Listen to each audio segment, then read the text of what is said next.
Diwali vacation પૂર્ણ થઈ ગયું છે એટલે આજથી શાળાઓ ફરી શરૂ થઈ છે। ગુજરાતમાં દિવાળીના 21 દિવસના વેકેશન બાદ શાળાઓ શરૂ થતાં બાળકોમાં અનેરો ઉત્સાહ જોવા મળ્યો હતો। ખાસ કરીને વાત કરવામાં આવે તો ધોરણ 10 અને 12ના બોર્ડના વિદ્યાર્થીઓમાં શાળા શરૂ થતાં વધારે આનંદ જોવા મળ્યો છે, કારણ કે હવે ધોરણ 10 અને 12માં બોર્ડની પરીક્ષાને માત્ર 100 દિવસ જ બાકી રહ્યા છે।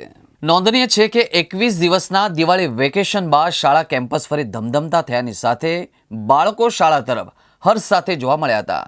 શાળાએ ફરી પરત ફરેલા વિદ્યાર્થીઓના ચહેરા ઉપર એક અનેરી ખુશી પણ જોવા મળી હતી।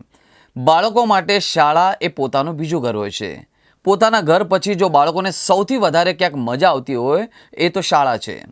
જો કે દિવાળીના વેકેશન બાળકોએ ખૂબ જ મજા કરી, પરંતુ હવે શાળાએ આવતા જ તેમના ચહેરા પર એક અનેરો ઉત્સાહ પણ જોવા મળ્યો હતો। બાળકો ફરી પોતાના ઉજ્જવળ ભવિષ્ય માટે શાળા પર દોટ મૂકતા નજરે પડ્યા હતા। જો કે હવે શાળાઓ પણ બાળકોને ભાર વગરનું ભણતર આપવાની શરૂઆત કરવાની તાતી જરૂરિયાત લાગી રહી છે। શાળાએ બાળક માનસિક રીતે મજબૂત થવું જોઈએ અને તો જ પોતાના આગળના ભવિષ્ય માટે સારી એવી કામગીરી કરી શકશે। પરંતુ મુદ્દાની વાત તો એ છે કે અત્યારે શાળાએ જતા બાળકોમાં સારો એવો ઉત્સાહ પણ જોવા મળી રહ્યો છે।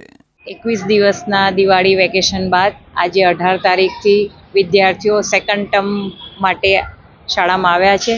તેમના આગમનથી આખું કેમ્પસ ગાજી ઉઠ્યું છે। એકદમ આનંદ કિલ્લોલનો અવાજ આવે છે। સહુમાં બધાએ પ્રાર્થના કરી છે અને આછી વિન્ટરની પણ તૈયારી થઈ છે। સેકન્ડ ટર્મના પ્લાનિંગમાં અમારે ફર્સ્ટ ટર્મના results, annual sports, unit test, event સેલિબ્રેશન્સની બધી તૈયારીઓ પણ અમારા વિષય શિક્ષકોએ અને આચાર્યોએ કરી છે। તદુપરાંત ધોરણ 10 અને ધોરણ 12ના વિદ્યાર્થીઓ માટે પ્રેક્ટિસ ટેસ્ટના અને નવી પેપર પદ્ધતિ પ્રમાણેનું આયોજન પણ અમે કર્યું છે। વેકેશન બાદ બાળકોમાં ઉત્સાહ હોય છે કે ક્યારે શાળા ખુલે।